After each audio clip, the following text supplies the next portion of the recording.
Hey guys, we're going to continue on looking at the rise of dictators for World War II. So after World War I, you have a complete transformation of Europe. You can see all of the new countries. Okay, these are all about 20 years old when World War II starts. Okay, so you think about which way Hitler is going to advance first. Definitely to the east. These are all new, unstable, infant countries. So we looked at Hitler's rise. Now let's look at the rest of the world, really, the rest of Europe. Okay. Now, the first big leader we're going to look at is Joseph Stalin. He takes over the communist country of the Soviet Union, which is today consists of Russia and 15 countries. Okay. Now, what he does, remember, this is communism. You don't have any sort of private property. He takes over all the private farms, makes these collective farms that the government owns, creates these famines, a food shortage, makes everyone, you grow your food, you have to send it to the government, and these people are used to living off the land for their food needs. Well, now it goes to the government, and really creates this industrial and agricultural world power. Anyone who threatens him is killed. Okay, intellectuals, anybody who's religious leaders, people that challenge him politically, socially. You see 8 to 13 million people killed. And what's called the Great Purge, where they just go through and take out his opposition. And this is something we're going to look at throughout the course of this unit. He sets up a totalitarian government, okay? And a totalitarian government is one that has total control over every aspect of your life. What you can do, where you can work, who you can date, what religion you are, okay? Every aspect, total control, okay? You have no say in the matter. Okay, so this is what's going on in the Soviet Union. Now, here's Stalin, okay, the Man of Steel, his nickname. Very ruthless dictator, okay. You see some of the stuff on here, one of the greatest mass murderers in history, secret police and spies everywhere. If you say something bad about Stalin, you don't know who's a spy. All of a sudden you're taken away to one of these labor camps in northern Russia. Absolute power, okay? So this is the Soviet Union.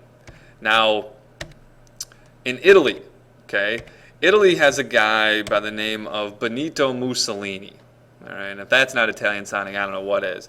Now, they have the same sort of problem going on in Italy that we saw already in Germany. High unemployment, mass inflation.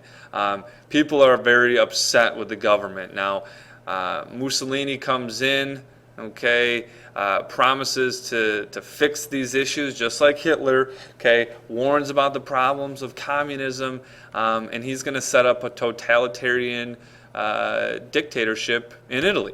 Okay, now his brand of nationalism, or I'm sorry, of totalitarianism is called fascism. Okay, this is the same thing that Hitler prescribes to. Very nationalistic, very anti-communist. Okay, you focus on the military a lot. Now, this is again, what Hitler prescribes to, and the big thing is you put the needs of the country over individual needs. Okay, if it's good for the country, you do it. Now, this isn't communist because they still have the government doesn't control the businesses like in a communist country. People still have private property. So there's a lot of differences between fascism and communism, but very nationalistic, anti-communist, and really focuses on the military. Okay, so same sort of thing, rise to power, very, very poor situation in Italy, comes up and takes control and creates a totalitarian country. There's Mussolini here. Now, again, he is going to form the bulk of the Axis powers with Hitler. Okay, you can see them both here addressing the crowds. Okay, and we'll talk more about Hitler as we go on. Now, Japan. Now this is world war. This isn't just a European war that we have. It's literally a world war. I mean, there's so many countries that are involved. Okay. Now in Japan, Japan is a very small country. It's very dense as far as population goes. So there's a very small area of actually livable land in Japan. It's very mountainous, volcanoes. So what happens is you have this group that is going to look to expand. Okay, these military leaders, and they go in and they take over Manchuria, which is in China. Okay, now the League of Nations. Remember we looked at this after World War I. Okay, they condemn the actions. They say, no, you can't do that. You have to play by the rules. And Japan says, screw it. We don't want to be in this club anyway. We're just going to quit. Okay, now which major power is not in the League of Nations? Us. We're not in it. Remember, we wanted to remain isolated. We wanted to remain neutral. So a lot of the stuff that's going on, if the League of Nations had the United States in it, things would have been different. Okay, probably.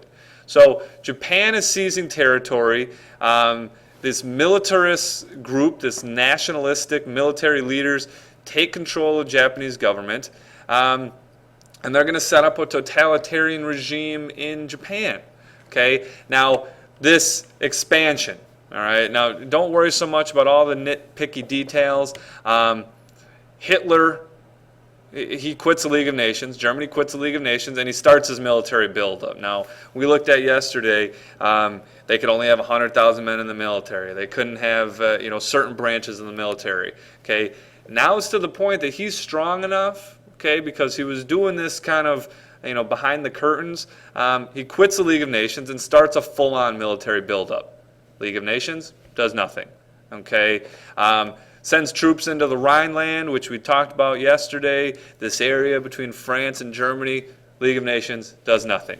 Okay. Mussolini in Italy, they go in to invade Ethiopia. League of Nations does nothing. Reoccurring theme. All right. League of Nations does nothing.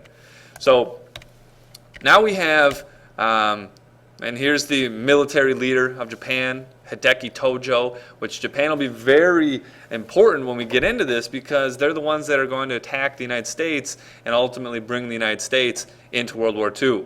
Okay, but that'll be for a couple years still. So totalitarian countries, we have Italy with Mussolini. All right, we have Hitler in Germany.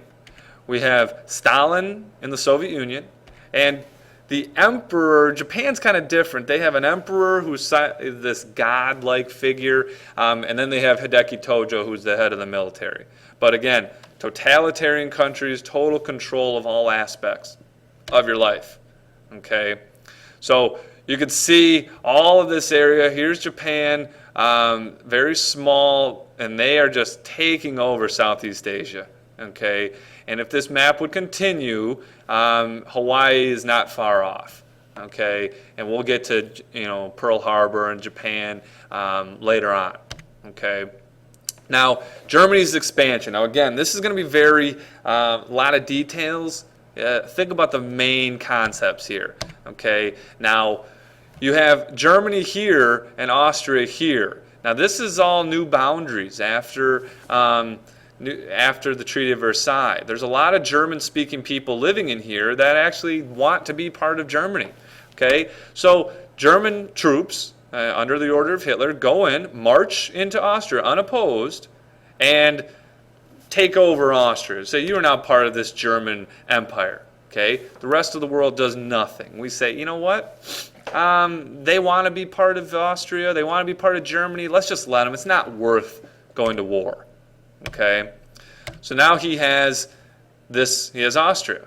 Okay, now there's this area here in Czechoslovakia that's called the Sudetenland. Okay, again, don't worry so much about the details. There's about 3 million German-speaking inhabitants living in this area. Okay, and Hitler again says these people are German. They want to be part of Germany. This Reich, this empire. Goes in and puts his troops there, getting ready to take over this area, this little fingernail of Czechoslovakia. Okay, now the British Prime Minister and Hitler meet and they say, hey, let's have this agreement, okay, that you won't go in and take them over, and this is where you'll stop, okay?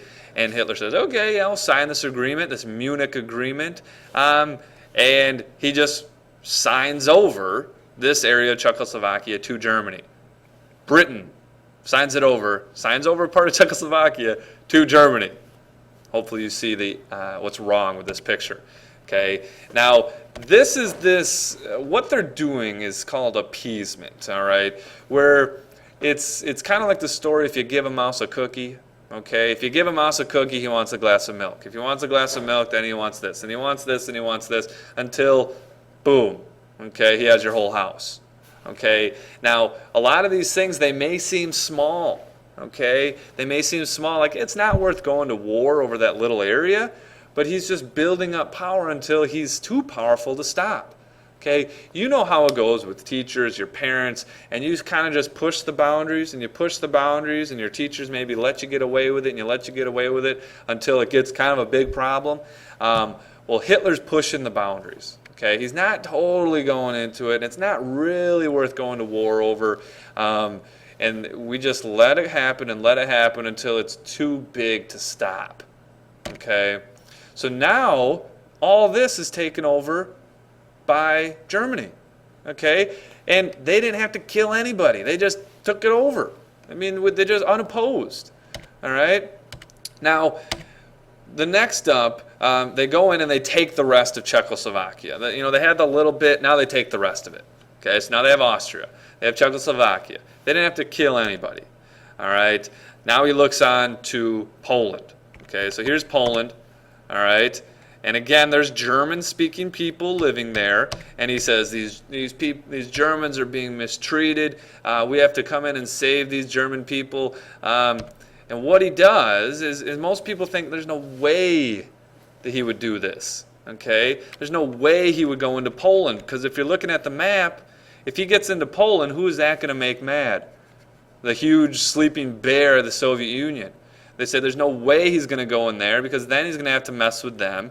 He'll have issues with France, and he'll have this two-front war, kind of like World War I. Now Hitler, what Hitler does is he signs an agreement with Stalin, the Soviet Union, that we're just going to split Poland. Okay? We'll take this half, you take this half, we won't attack each other, and everything will be just peachy. Okay? And this really freaks the rest of the world out. Like, these two hate each other. But they're agreeing to do this because they both want the same thing. They both want more land. They both want more territory. And they both feel like Poland is rightfully theirs. So now, and you can see here, okay, you have Stalin and Hitler tied together on this eastern frontier. But they see, they don't like each other, and that we'll see what happens when they break this agreement. Okay, and you see Goldilocks with Poland, Nazi Germany and the Soviet Russia, kind of in bed together, signing this agreement, which really, it's not looking good for Poland. Okay, now what happens is Hitler goes in September 1st, 1931, is when Hitler invades Poland. Now they do something called Blitzkrieg, this lightning war. They come over on the top with their dive bombers. They bomb the ground. They come through with their heavy tanks and push through, and then they just march right through. Okay. Now this, Germany takes over the western half. Soviet Union takes over the eastern half. And this is where now World War II is going to begin. France and Great Britain, we say, okay, we let you had enough.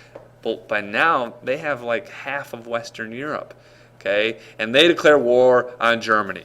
Now, you look at this. This is still 2 years before the United States gets into it. We're still isolationist. We're still on the sidelines. But we'll get into it, December 7th, 1941, when we are bombed in Pearl Harbor, okay?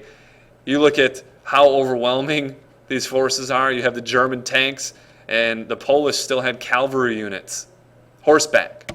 Okay, you look at this, tank divisions, bombers, fighter pilots. It's completely unmatched.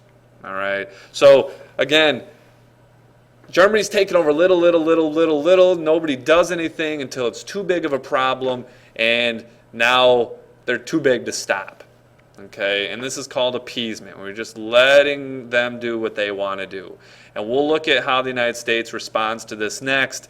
But now we are officially in World War II. Thank you. Okay.